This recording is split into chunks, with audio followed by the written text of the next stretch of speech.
Hello, Hetty. Hello, Hyatt. How are you? Good, thanks. Oh, good. I'm great today Perfect. because we've been working on UDFs and macros and things for 3 days. What a Exactly. fun time we've been having. Okay. Definitely, sure. And on this video, I'd like to talk about sculpting. Yes. Okay. And perhaps you can give me a little definition of sculpting, and can you tell me what your worst, maybe not nightmare, but what the worst part of the modeling is for what the worst kind of most painful part of the torture of the modeling is for you?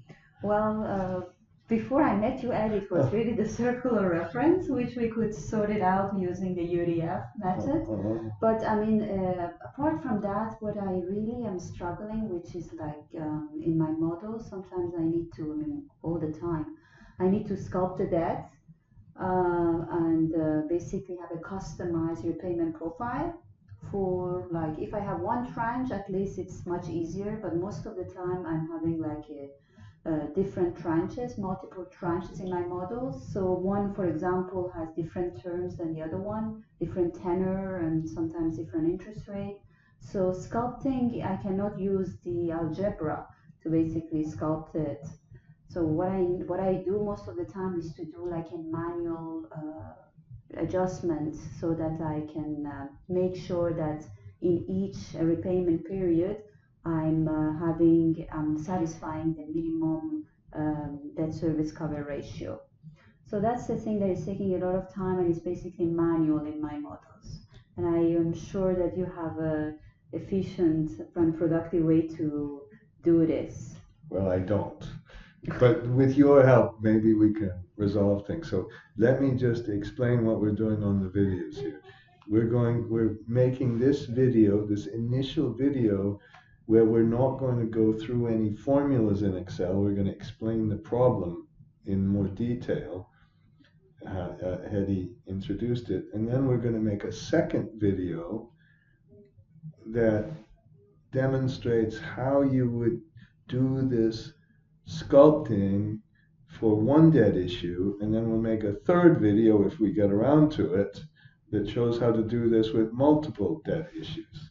Now, to explain Hetty's problem, I have this website open that maybe you've looking at, and it says Germany waves goodbye to West LB.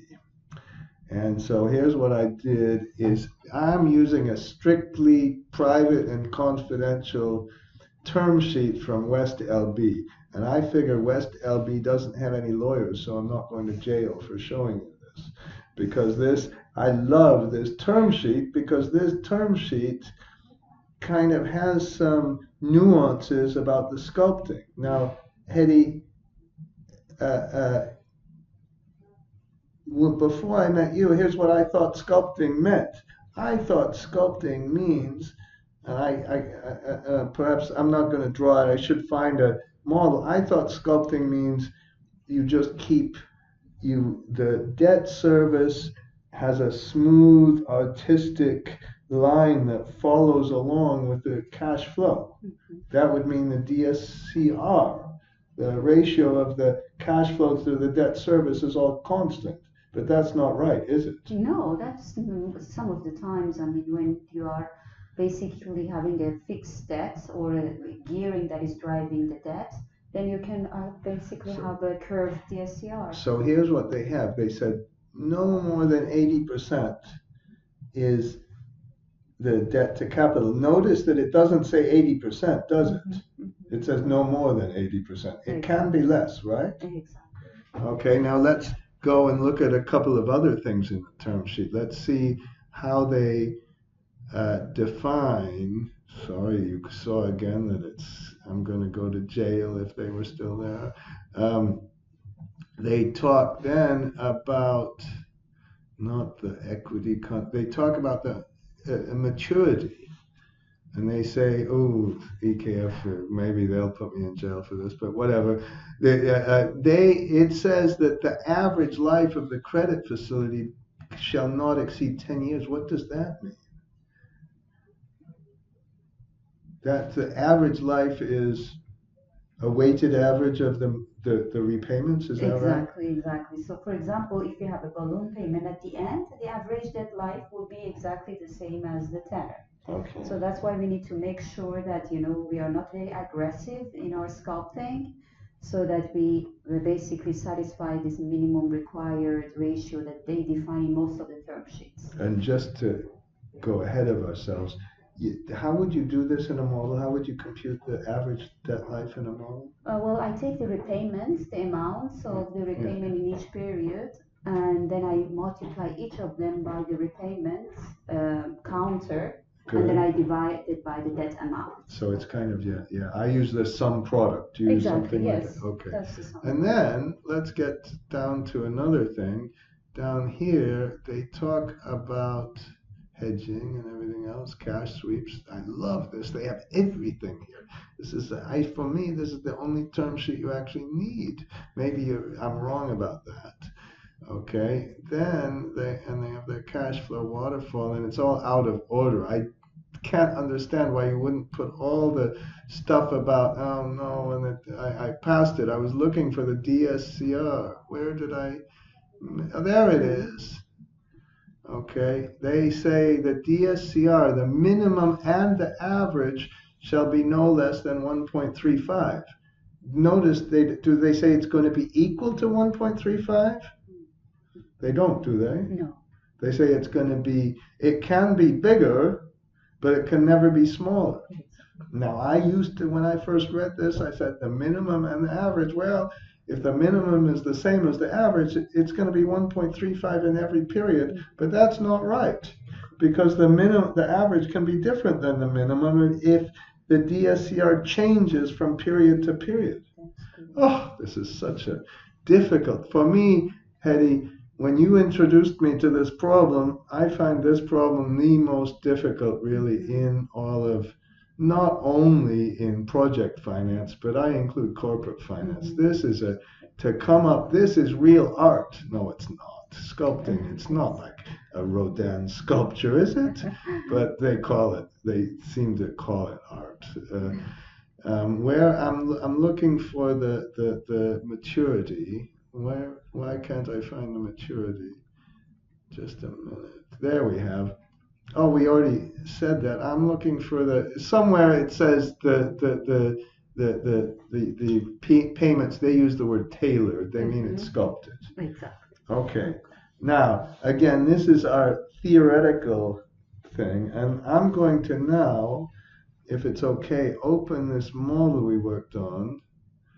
Okay, and demonstrate kind of how it works.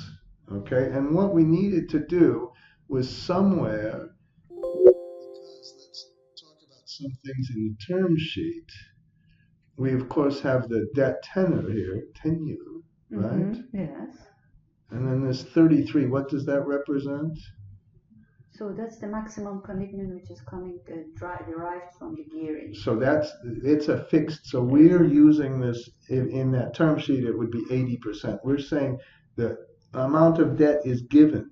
It doesn't come from the DSCR, right? That's correct. That comes from somewhere else. But then somewhere down here we have a minimum DSCR, don't we? Where's our minimum DSCR? Why can't I find it? Yeah, I think it's down. Is it down or up? Just a down, yeah, it's in the first tranche. Oh, sorry. Oh, we have two tranches here. We have a minimum DSCR of 1.28. So here's our task. Now, if the minimum DSCR is 1.28, but and I'm going to talk about that. If you had sculpting and the minimum DSCR would be 1.28 for the entire tenor, what would the LLCR be? If every single period the DSCR was 1.28, it would be the LLCR would be the same as the DSCR. Exactly. But this time, if it's if the minimum DSCR is different than the average, the LLCR will be different than the minimum, right? Exactly. That was confusing, I think. I didn't explain it very well. What I'm going to do now is take you to the end. We're going to make another video. I hope that you watch a second video where we're going to explain kind of how it works. Hetty, are you going to explain how you did it? You used to do it, right? Exactly, yes. So I used to, as I said in the beginning, Yeah. it was a manual, like just add Yeah. and hoc, just by playing with the repayments. And eventually I came up with a goal sig, but it wasn't, it was blowing up the whole model. So it's useless. No, it's not so bad. It's what you did. Now, what we did, and we were able to Google this, what we did is we tried a bunch of different shapes. Do you see how in this case, it gets down to the minimum and it starts higher?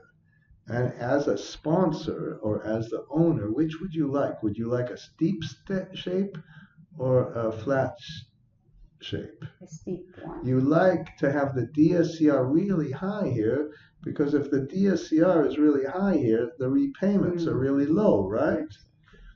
But what happens to the debt life if you have these to be really, really low payments and you shove all the payments back here? Does the debt life go up or down? Debt life goes up. And if it gets too high, remember we saw the term sheet, you're not allowed to do it. So in the model, you have to kind of come up with a shape. That's really sculpting. You have to come up with a shape. It's not the easy flat case. And it's not just a flat repayment. That's the hard part, coming up with a shape that works and gives you a debt life that's acceptable. Okay?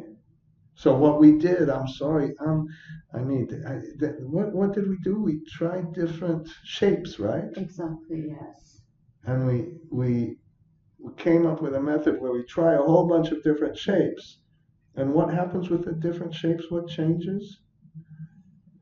The average debt life. Perfect, right. The debt life changes. And then you can say, okay, well, we'll just make it's not a data table, we made it with a macro, but we'll run a table and see what happens to the debt life and get the shape we'll get the best debt life we can and try to push it all to the top. So we just click on this and we say, okay, well, we'll talk about the start period a little bit later. I think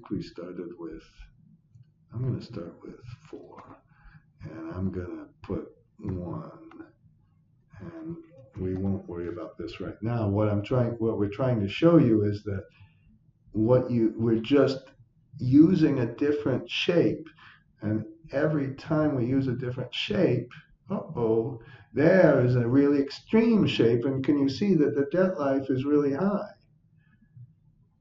And what else does it show?